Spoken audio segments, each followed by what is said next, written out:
பரிசுத்தம். அந்த சவுண்டு வர்ற மாதிரி அவன் அசைஞ்சிட்டே போனோம் உள்ள. கேக்குறீங்களா? புரியுதா நான் சொல்றது? மகா பரிசுத்த ஸ்தலத்துக்குள்ளாக போகும் பொழுது இந்த சத்தத்தோடு தான் அவன் போகணும். இந்த சத்தம் கேட்டுக்கிட்டே இருக்கணும். உள்ள போயிடுவான். உள்ள போயிட்ட பிறகு வெளியேந்து கயிறு விட்டுக்கிட்டே இருப்பாங்க. இந்த கயிறு தடி கயிறு, அது இந்த கயிறை விடுவாங்க. அந்த உள்ள போகும்போது ஆடிக்கிட்டே போவான்.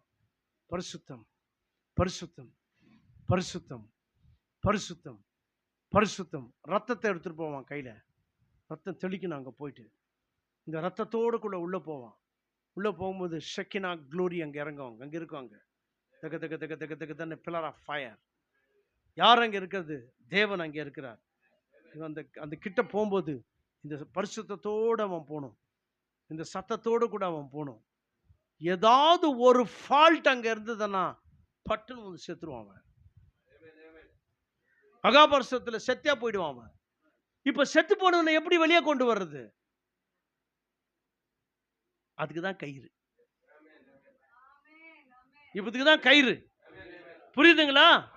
அவன் செத்துட்டான்னா, ஐயோ செத்துட்டானே கபகபன்னு மூப்பர்கள் உள்ள போன அவனும் செத்துருவான். பயங்கரமான இடம் அது. Shekinah glory. அப்போ அந்த சத்தம் வரலன்னு வச்சுக்கோங்க, செத்துட்டார் இவருன்னு தெரிஞ்சுக்குவாங்க. அந்த சத்தம் பெல் சவுண்ட் வரலன்னா, ஹோலி ஹோலி ஹோலி, பரிசுத்தம் பரிசுத்தம் பரிசுத்தம். அந்த சத்தம் வெளியே இருக்கிறவங்களுக்கு கேட்கணும். இவ்வளோ நாள் இப்படியெல்லாம் நடக்கும்படியா யாரும் சொல்லிக் கொடுக்கல. சிஎஸ்ஐலையும் சொல்லிக் கொடுக்கல, இசிஐலையும் சொல்லிக் கொடுக்கல, எந்த ஸ்தாபனத்துக்கும் தெரியாது இது மாதிரி போனான்ட்டு. கடைசி நேரம் வந்த பிறகு மகா பரிசுத்தத்துக்குள்ளாக நாம் பிரவேசிக்கிறோம். இப்போ பிரதான ஆசாரியன் மாத்திரம் கிடையாது, நம்ம எல்லாருமே உள்ள போனோம். ஹல்லேலூயா. நம்ம எல்லாருமே உள்ள போக வேண்டிய நேரம். ஆனா கண்டபடியா போக முடியாது. You need a special dress, special noise. துதி பாடிக்கிட்டு தான் உள்ள போகணும். எப்பேற்பட்ட துதி பாடணும்? சும்மா கிட்டார் வச்சு குதிக்கிறது கிடையாதுங்க.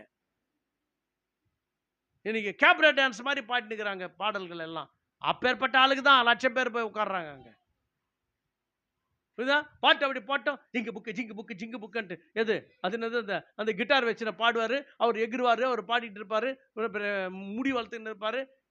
கேப்ரேக் டான்ஸா இது? நான் மைக்கேல் ஜான்சன் பாட்டா இது?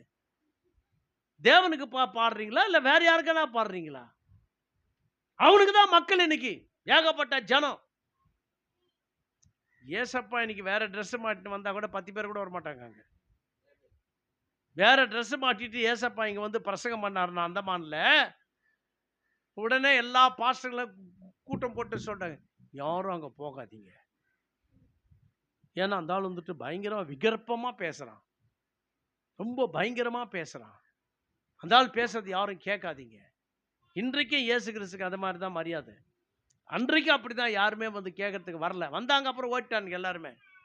ஆமா பிரியமான தேவ ஜனமே, மகா பரிசுத்த ஸ்தலத்துக்குள்ளாக போகும் பொழுது உன்னுடைய நடை உடை பாவனை, உன்னுடைய நடை, உன்னுடைய உடை, உன்னுடைய பாவனை எல்லாமே பரிசுத்தமா இருக்கணும். According to the word of God. அது சொல்றதுக்கு தான் வார்த்தையின் தீர்க்கதரிசிய தேவன் அனுப்பினது. இப்போ புரியுதுங்களா ஏன் தீர்க்கதரிசி அனுப்பினார்ன்ட்டு? நீ நடக்கிற உன்னுடைய ஒவ்வொரு ஸ்டெப்லையும் பரிசுத்தம் காணப்படணும். நீ பேசும்போது பரிசுத்தம் காணப்படணும். நீ வீட்டில் இருக்கும்போது பரிசுத்தம் காண